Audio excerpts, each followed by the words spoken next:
संभाला ना, जिंदगी आपको अपने आप को संभालने के लिए कभी मौका नहीं देगी, कभी भी नहीं. So it is going to be like either struggle now and enjoy later, or it is going to be enjoy now and struggle throughout your lifetime.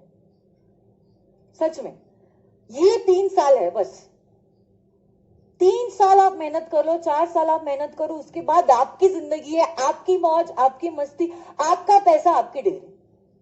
But ये 3 साल अपने आप को नहीं संभाला ना, it is going to be hell for you all, seriously. क्योंकि अगर सीए नहीं, जो डिग्री आपके पास बचती है, that is going to be BCom. आप इमेजिन कीजिए, क्योंकि अगर आप सीए नहीं हो रहे हो, you are just going to be a bachelorette of commerce. BCom की क्या वैल्यू है? जहीर भाई जो हमारे ऑफिस वो है, उनकी सैलरी 22,000 है, जो बीकॉम ग्रेजुएट से कई गुना ज्यादा है. ये काम करोगे आप ऑफिस बॉय का? बोलो ना मुझे, ये काम करना है आपको? उसके लिए आप सीए कोर्स में आए हो? क्या है हम, क्या बनने जा रहे हैं? कुछ सोचो, समझो, थोड़ा मैच्योर्ड बिहेव करो. अब आप बच्चे नहीं रहे. आपको क्या लेवल का डिस्कशन करना चाहिए और आप लोग क्या करते हो, देखो आप ग्रुप के थोड़े से मैसेजेस, तो आपको खुद समझ में आ जाएगा. अरे आपको मालूम है कितने लोग मुझे अभी फिलहाल लाइव देख रहे हैं? Any guesses? 1,11,000 views already. तो अगर आप समझ लो, आपके साथ साथ और 1,11,000 लोग हैं जो ये लेक्चर को देख रहे हैं. एग्जाम्स होंगे और उसके बाद हम पार्टी करेंगे, ठीक है? So I am also happy to announce that शायद से नहीं, पूरे यकीन से मैं कह सकती हूँ, इंडिया में I guess I am the only faculty who is providing this facility to all students. चाहे आप पुणे में हो, चाहे आप मेरे स्टूडेंट हो, चाहे आप नहीं हो, आपने पुणे में बैच की है, नहीं की है, आप कोई गांव से आए हो, every student who has internet and Jio की फैसिलिटी, आई गेस. तो फिर अब स्टूडेंट्स को और ज्यादा कन्वीनियंट हो गया है. तो इस वजह से they are able to revise the entire law का सिलेबस इन 5 hours ओनली. चलो कोई बात नहीं. पहली बात तो all the very best for your examination and for your law paper. Remain calm, don't worry. घर पे जाके अभी आप क्या करोगे? आपका डिनर करोगे और सो जाओगे, इज्जत में सो जाओगे, और सुबह 6 hours की स्लीप बस, उससे ज्यादा सोना नहीं है. That will be a luxury for you currently. देखो, कुछ दिनों को हमें संभालना, इतने महीने तो हमने अपने आप को संभाल लिया है. अब थोड़े से के लिए प्लीज अपने आप को नींद के लिए टेम्प्ट मत कीजिएगा. अच्छे से लिखना. प्रेजेंटेशन मैटर्स लॉ के पेपर में, because it is a theory paper. अगर सेक्शन नंबर याद आ रहा है, please quote down the section number और केस लॉ का नाम भी लिखना. बट वापस से मैं कह रही हूं, अपने खुद के केस लॉज मत बनाइए. याद नहीं आ रहा है सेक्शन नंबर, तो गलत सेक्शन मत लिखिए, क्योंकि अगर गलत सेक्शन लिखते हो तो सही वाला तो नहीं आ रहा है, और गलत जो लिखा है वो भी नहीं आ रहा है.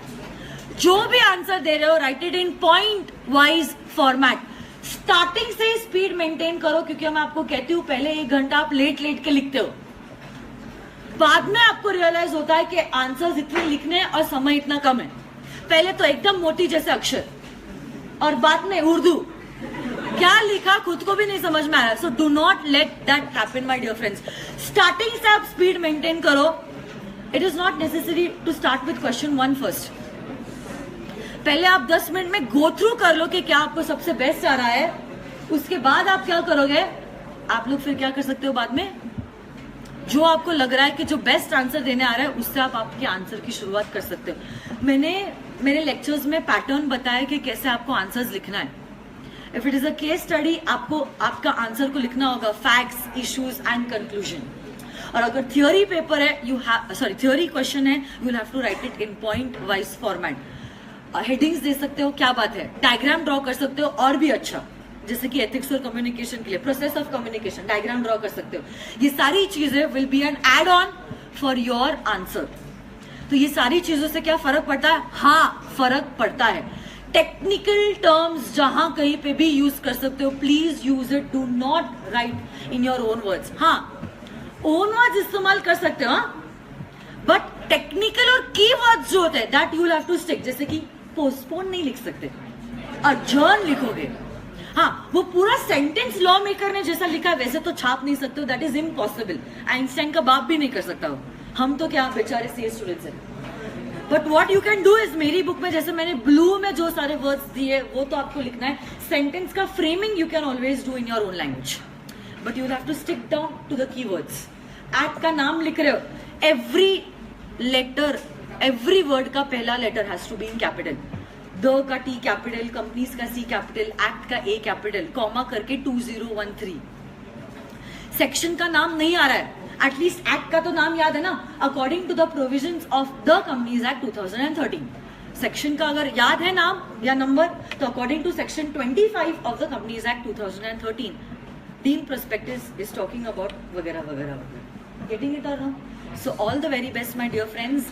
Thank you very much for your patient listening. God bless you all. Ta-ta.